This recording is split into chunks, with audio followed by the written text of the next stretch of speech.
चंदौली के बाबा Kinaram medical college की व्यवस्थाओं को लेकर सैयद राजा के पूर्व विधायक मनोज सिंह डबलू ने जिलाधिकारी को पत्र भेजा है। पत्र में ऑपरेशन के नाम पर कथित अवैध वसूली के आरोपों की निष्पक्ष जांच और दोषी पाए जाने पर कार्यवाही की मांग की गई है। इसके अलावा अस्पताल में जरूरी दवाएं उपलब्ध कराने, पर्याप्त पर्ची काउंटर, बुजुर्गों दिव्यांगों के लिए हेल्प डेस्क और दलालों की भूमिका खत्म करने की मांग उठाई गई है। मामले में अपर जिलाधिकारी राजेश कुमार की प्रतिक्रिया भी सामने आई है। देखिए हमारे संवाददाता चंदन सिंह की रिपोर्ट। देखिए, बाबा कीनाराम मेडिकल कॉलेज में जो भ्रष्टाचार का मामला चल रहा है, आज 10 दिन से एक विधवा मां को सताया जा रहा था। मुझे मालूम पड़ा, मैं डीएम साहब को भी कहा और मैं प्रिंसिपल साहब को भी कहा। सुनवाई नहीं होने के बाद मैं हॉस्पिटल में गया और वहां के दयनीय स्थिति देखते हुए मैं प्राइवेट हॉस्पिटल में ले जाके ऑपरेशन कराया। उनका ऑपरेशन भी सक्सेस हो गया। मैं पूछना चाहता हूं कि इतने बड़े बड़े डॉक्टर के होने के बाद भी ऑपरेशन वहां नहीं हुआ। इतने बड़ी लिस्ट दिए थे कि उनको पीलिया हुआ है, उनको हार्ट की प्रॉब्लम है, उनको ब्लड प्रेशर का प्रॉब्लम है, और एक छोटे से अस्पताल में उनका बढ़िया से सक्सेसफुल इलाज हुआ। ब्लड की जरूरत है, 2 यूनिट ब्लड देकर उनको ऑपरेशन सक्सेस हुआ। इसलिए हम लोग यहाँ पर धरना का ऐलान किए थे।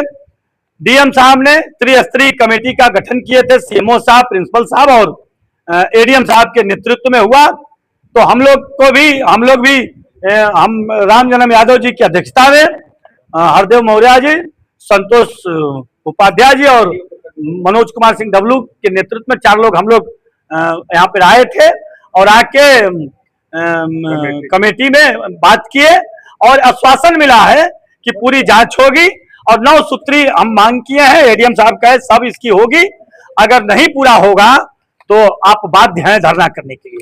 तो मैंने कहा कि ठीक है, इनको समय दिया गया है और उम्मीद है कि पूरा होना चाहिए। नहीं होगा तो लड़ाई जारी रहेगी, क्योंकि मेडिकल कॉलेज या नंगा नाचने के लिए नहीं लाए थे।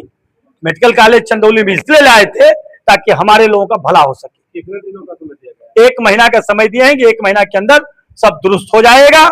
हमने कहा ठीक है, 1 महीना के आप दिखाइए, अगर नहीं होगा तो हम लोग 1 महीना के बाद फिर झोला झंडा उठाएंगे, टेंट तंबू लगाएंगे और अगले बार कोई सुनवाई नहीं होगी।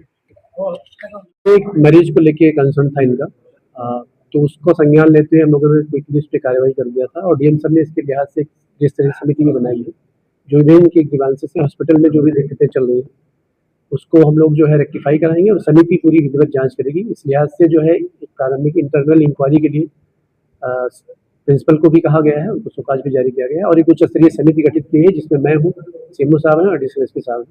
ये समिति भी अपनी जांच करेगी और उसमें जो भी उत्तरदायी होंगे उनकी कार्रवाई कराई जाएगी और जो कमियाँ वहाँ चल रही हैं या कमियाँ प्रकाश में आएंगी उनको हम लोग रेक्टिफाई कराएंगे और इस तरह का माहौल बनाया जाएगा कि वहाँ पे कोई जन सामान्य के लिए कोई दिक्कत नहीं है। आपके और सीएमओ साहब के नेतृत्व में आप उस दिन जांच भी की, जांच में क्या? सीएमओ साहब ने एक प्रारंभिक जांच दी थी, जो कमियां पाई गई थी उसके लिहाज से जो है उसी का संज्ञान लेते हुए एक उच्च स्तरीय समिति गठित हुई है और उसी के क्रम में ही प्रिंसिपल का सुकाज जारी किया गया है और उनको भी अपनी इंटरनल इंक्वायरी करने के लिए कहा गया है।